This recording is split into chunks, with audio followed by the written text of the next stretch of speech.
La piété, taqwa, comme fondement de l'abondance et de la sérénité. La piété, ou taqwa, n'est pas une simple discipline extérieure ou un ensemble de règles à suivre mécaniquement. Elle est l'état du cœur qui se tourne vers Allah, le respect conscient de ses commandements et la vigilance à ne pas franchir ses interdits. Cette conscience intime transforme la manière dont une personne vit, pense et agit. Elle devient un filtre par lequel chaque décision, chaque parole, chaque action est mesurée. Dans cette mesure, la taqwa n'est pas une limitation, mais une ouverture vers une vie pleine et équilibrée. L'islam enseigne que la véritable abondance ne se mesure pas uniquement à ce que l'on possède matériellement. L'argent, la position ou la renommée sont éphémères et peuvent disparaître en un instant. L'abondance spirituelle, en revanche, transforme l'existence entière. Elle se manifeste par un cœur tranquille, une paix intérieure face aux tempêtes de la vie, une satisfaction qui ne dépend pas des circonstances extérieures. Cette tranquillité, cette suffisance et cette stabilité proviennent directement de la relation vivante avec Allah, lorsque la taqwa guide le chemin. Il est rappelé dans le Coran, et quiconque craint Allah, il lui donnera une issue favorable et lui accordera des moyens de subsistance d'où il ne s'y attend pas. Surat At-Talaq, versets 2 à 3. Ce verset souligne une réalité profonde. La piété attire l'aide divine de manière imprévisible et subtile. Quand l'homme place Allah au centre de ses choix, ses décisions sont guidées par une sagesse qui dépasse ses propres calculs. Les problèmes trouvent des solutions, souvent là où il n'imaginait aucune issue. La taqwa devient un aimant pour la miséricorde et la bénédiction d'Allah, non seulement sur le plan matériel, mais surtout dans le cœur et dans l'âme. La vie guidée par la piété transforme également la perception de l'épreuve. Celui qui a la taqwa ne voit pas les difficultés comme des malheurs isolés ou des injustices. Il les voit comme des opportunités de croissance, comme des appels à se rapprocher de son Créateur. Le cœur reste serein, même face à l'incertitude, car la confiance en Allah et le respect de ses limites apportent une direction intérieure stable. Chaque action devient un pas dans une danse plus vaste, orchestrée par le Tout-Puissant.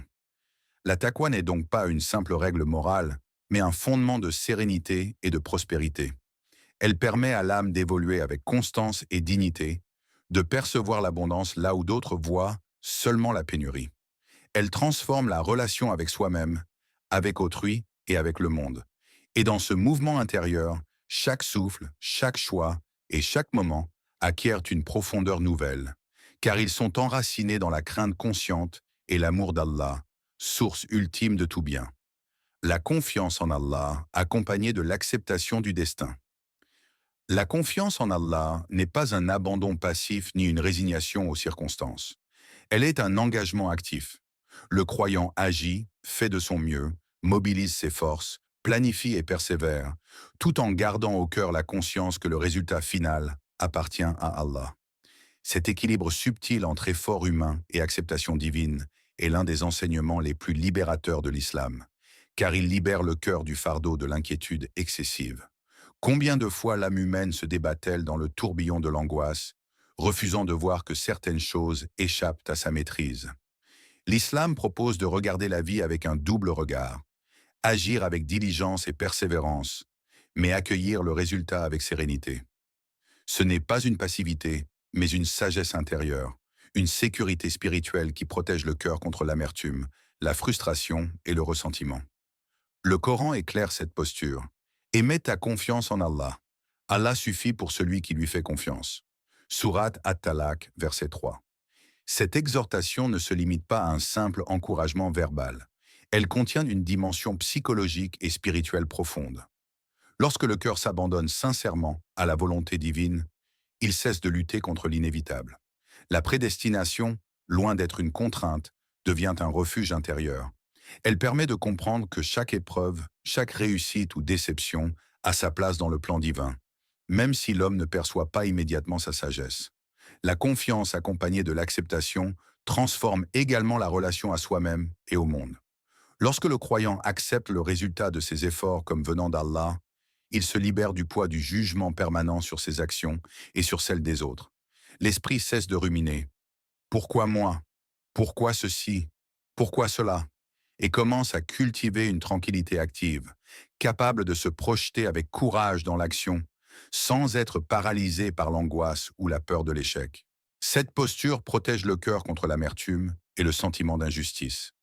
Même lorsque les choses semblent contraires à ses désirs, l'homme reste conscient qu'Allah est suffisant pour lui.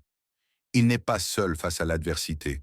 Sa vie entière, avec ses victoires et ses épreuves, est enveloppée dans une sagesse divine qui dépasse la compréhension immédiate. Accepter le destin ne signifie pas renoncer à l'espoir. Au contraire, c'est libérer l'espoir de l'anxiété, le placer dans la main de celui qui connaît le passé, le présent et l'avenir. C'est marcher avec assurance sur le chemin de la vie en faisant confiance à la main invisible qui guide chaque pas, tout en gardant le cœur ouvert à chaque leçon, à chaque bienfait et à chaque épreuve. Ainsi, la combinaison de confiance et d'acceptation devient un puissant antidote contre le désespoir, un appui stable pour le cœur et une source de sérénité inébranlable dans le tumulte de l'existence. La proactivité et la discipline dans la gestion du temps. Le temps est l'un des biens les plus précieux que l'être humain possède, et pourtant, il s'échappe souvent entre les doigts sans que l'on s'en rende compte. Dans la vie quotidienne, la procrastination peut devenir une source silencieuse de stress et de frustration. Des tâches reportées, des objectifs remis à plus tard, des occasions perdues. L'islam enseigne une approche différente, subtile et pleine de sagesse, celle de la proactivité, de l'action réfléchie et de la discipline dans la gestion du temps. Se lever tôt, commencer la journée avec un esprit clair et un plan précis, ce n'est pas seulement un acte pratique. C'est une manière de respecter le don qu'Allah nous a fait. Le temps. Chaque heure, chaque minute, chaque souffle sont des occasions de progresser, d'apprendre, de se rapprocher de son Créateur et de remplir ses responsabilités envers soi-même et envers les autres. L'organisation de la journée n'est pas une obligation religieuse rigide, mais une sagesse bénéfique, une clé pour vivre de manière équilibrée et harmonieuse.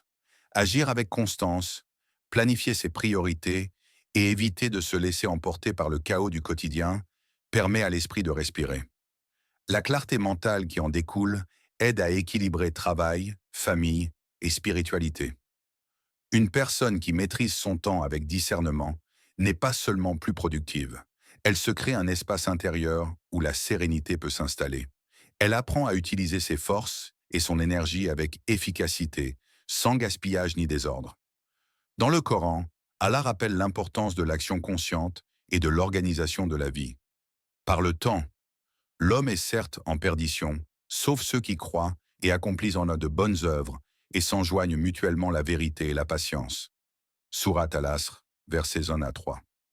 Ces versets montrent que la valeur d'une vie ne se mesure pas seulement par ses intentions, mais par la manière dont elle est vécue et gérée. La proactivité et la discipline sont des moyens concrets pour que les efforts de chacun ne se perdent pas, pour que les minutes ne glissent pas dans l'inutilité et pour que la patience et la constance deviennent naturelles dans chaque domaine de la vie. L'islam encourage ainsi à investir le temps avec intelligence, à ne pas le laisser filer sans but, mais à le transformer en opportunité de croissance spirituelle, personnelle et sociale. L'énergie que chaque individu possède est un dépôt confié par Allah, et l'utiliser de manière organisée est un acte de gratitude et de responsabilité. La planification, la régularité et la discipline ne sont pas seulement des stratégies humaines, elles sont un mode de vie aligné avec la sagesse divine, capable de transformer des journées ordinaires en une succession d'occasions de progrès, de proximité avec Allah et de bienveillance envers soi et les autres. Ainsi, la proactivité et la discipline deviennent des instruments de liberté intérieure, permettant de naviguer avec clarté et efficacité dans les exigences de la vie, tout en cultivant l'équilibre et la sérénité dans le cœur. La planification, les objectifs et l'état d'esprit positif. Adopter un état d'esprit positif ne signifie pas ignorer les difficultés ni refuser de voir les épreuves. Au contraire, l'islam enseigne un optimisme conscient, éclairé par la foi et guidé par l'action réfléchie. Se fixer des objectifs clairs et planifier ses actions sont des moyens concrets pour traduire cette confiance intérieure en réalité tangible.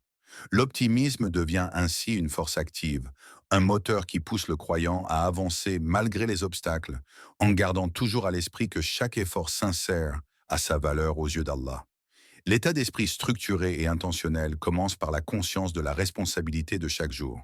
Chaque moment est une opportunité de progression, chaque choix un pas vers la réalisation d'un objectif légitime. Planifier ses actions ne rigidifie pas la vie, mais crée un cadre où l'énergie et le temps sont utilisés avec sagesse. Cette organisation permet de rester concentré sur ce qui est essentiel, d'éviter la dispersion et de nourrir un sentiment de maîtrise et de clarté intérieure. Dans le Coran, Allah rappelle cette dynamique de l'action et de l'espoir. Et quiconque craint Allah, il lui donnera une issue favorable et lui accordera des moyens de subsistance d'où il ne s'y attend pas. Sourate At-Talaq, versets 2 à 3. Ce verset souligne que l'optimisme éclairé par la foi ne repose pas sur des illusions ou des souhaits irréalistes, mais sur la confiance en la miséricorde et la sagesse divine. Chaque effort licite, même s'il semble discret ou retardé dans ses fruits visibles, est vu et valorisé par Allah.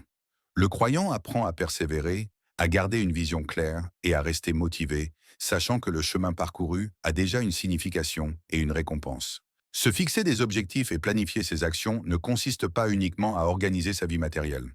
Cela touche également la sphère spirituelle et émotionnelle.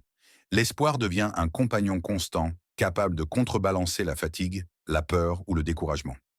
L'optimisme actif permet de transformer les défis en occasion d'apprentissage et de croissance, et de voir dans chaque situation une possibilité de se rapprocher d'Allah et de développer ses qualités personnelles. Ainsi, le croyant avance avec intention et vision, structuré mais flexible, motivé par la foi et guidé par un optimisme réaliste. Chaque pas vers ses objectifs, chaque plan minutieusement pensé, devient une manifestation de la gratitude et de la confiance en Allah. L'état d'esprit positif et la planification ne sont pas de simples techniques de réussite, mais des instruments pour harmoniser l'action humaine avec la sagesse divine, permettant à l'âme de se sentir épanouie et confiante, même lorsque les résultats tardent à se manifester. En cultivant cette combinaison de vision, d'intention et de confiance, le croyant transforme chaque journée en une opportunité de progrès, de renforcement intérieur et d'épanouissement spirituel, tout en marchant sur un chemin éclairé par la sagesse divine et la miséricorde d'Allah. L'équilibre entre reliance spirituelle et usage des moyens matériels. La reliance à Allah n'exclut jamais l'action concrète. L'islam enseigne que la foi véritable se manifeste à travers un équilibre subtil entre dépendance spirituelle et engagement dans le monde matériel. Se tourner vers Allah avec confiance ne signifie pas attendre passivement que tout tombe du ciel, ni ignorer les ressources et les moyens que le Créateur a mis à notre disposition. Au contraire, agir avec diligence, développer ses compétences et saisir les opportunités licites est une manière de mettre en pratique cette confiance, en reconnaissant que chaque action est un moyen que Dieu a prévu pour nourrir et protéger l'homme. Le cœur humain est fragile face aux extrêmes. Trop se fier aux moyens matériels sans conscience spirituelle conduit à l'orgueil et à l'illusion que tout dépend de soi. À l'inverse, une reliance spirituelle sans action concrète peut plonger dans la passivité ou l'inaction, comme si la vie n'était qu'un jeu de destin où l'effort n'a aucune valeur. L'islam invite à naviguer entre ces deux pôles, faire tout ce qui est en son pouvoir, tout en gardant le cœur détaché, conscient que l'issue appartient à Allah et que tout succès est un don et une bénédiction divine. Le Coran éclaire cette harmonie. Et quiconque craint Allah, il lui donne une issue favorable et pourvoit à ses besoins d'où il ne s'y attend pas. Sourate At-Talaq, versets 2 à 3. Ces versets montrent que l'action humaine et la providence divine ne s'opposent pas, mais se complètent. L'effort sincère attire la bénédiction, et la reliance à Allah permet que même ce qui semble insignifiant ou tardif porte du fruit. L'équilibre consiste à travailler avec sérieux, persévérance et intelligence, tout en cultivant une conscience profonde que la subsistance, la réussite et la tranquillité proviennent en dernier ressort de celui qui détient toutes choses. Prendre soin de ses moyens matériels, que ce soit le temps, les compétences, la santé ou les ressources économiques, n'est pas un luxe mais une responsabilité. Allah nous a confié ces biens pour les utiliser avec sagesse, en les mettant au service de nos objectifs licites et de notre évolution spirituelle. La reliance véritable naît dans cette complémentarité. Agir avec engagement, prier avec confiance et accueillir chaque résultat comme venant de la sagesse divine.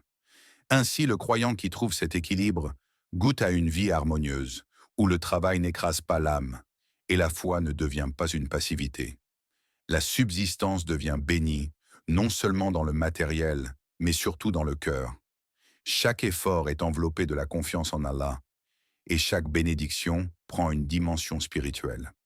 L'équilibre entre reliance et moyens matériels n'est pas un simple principe pratique, mais un art de vie, où l'action humaine et la guidance divine s'entrelacent pour créer une existence durable, sereine et pleine de sens. Le dhikr et le repentir comme source de baraka. Le dhikr, le rappel d'Allah, n'est pas une simple formalité spirituelle. C'est un souffle pour le cœur, une respiration qui apaise l'âme et illumine l'esprit.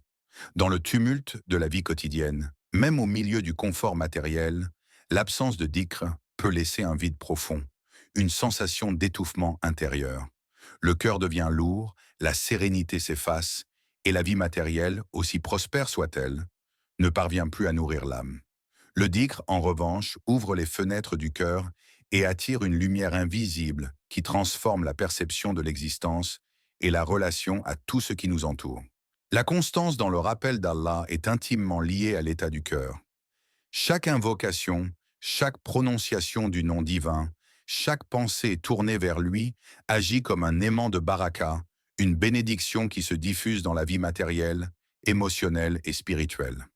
Le dhikr n'est pas une simple parole répétée. Il est une connexion vivante, une présence consciente de l'âme devant le Créateur. Il permet aux croyants de rester enracinés dans sa foi, même lorsque les épreuves s'accumulent et que les difficultés semblent insurmontables. Le repentir joue un rôle complémentaire. Se tourner vers Allah avec sincérité pour demander pardon purifie le cœur des poids accumulés par les fautes passées. Il répare les effets de ses manquements et attire la miséricorde divine, véritable catalyseur de transformation intérieure. Le Coran rappelle, certes, Allah aime ceux qui se repentent et aime ceux qui se purifient. Sourate Al-Baqarah, verset 222. Cette purification n'est pas seulement morale ou spirituelle. Elle agit comme un souffle réparateur, permettant au cœur de respirer à nouveau et créant une ouverture pour la bénédiction dans tous les aspects de la vie, y compris financiers. Le dhikr et le repentir renforcent le lien avec Allah, mais aussi avec la réalité matérielle. Une personne dont le cœur est clair et vivant se déplace dans le monde avec plus de confiance, de discernement et de sérénité, attirant des opportunités, des solutions et une prospérité honnête et bénie. Ainsi, ces pratiques ne sont pas seulement des actes isolés, mais un mode de vie. Le rappel constant d'Allah et le repentir sincère façonnent l'intérieur autant que l'extérieur, créant un équilibre entre le spirituel et le matériel. Chaque souffle consacré à la remembrance, chaque instant de sincérité dans le pardon, devient une semence de baraka qui se reflète dans la tranquillité du cœur, la clarté des décisions et la bénédiction dans les ressources et les relations.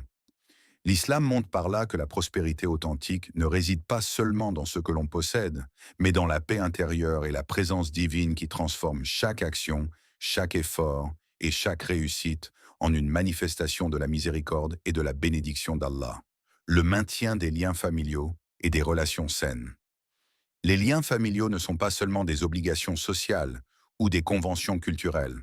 Dans l'islam, ils sont une source profonde de stabilité, de bénédiction et de bien-être intérieur. Chaque relation entretenue avec respect et bienveillance agit comme un filet de sécurité pour l'âme. Même dans les situations tendues ou difficiles, ne pas couper totalement les ponts permet de préserver un espace où la miséricorde, la réconciliation et la paix peuvent s'inscrire. L'islam ne demande pas de subir l'injustice ou la maltraitance. Il n'exige pas non plus une complaisance aveugle envers ceux qui causent du tort. Mais il enseigne que le lien, même fragile, a une valeur spirituelle. Maintenir une communication respectueuse, envoyer des salutations, répondre aux appels ou faire un geste de bonté, aussi minime soit-il, nourrit la baraka. Ces gestes simples créent un courant de bienveillance qui traverse les cœurs et qui ne se limite pas à l'effet immédiat. Il ouvre des portes invisibles de soutien, de réconfort et de guidance divine.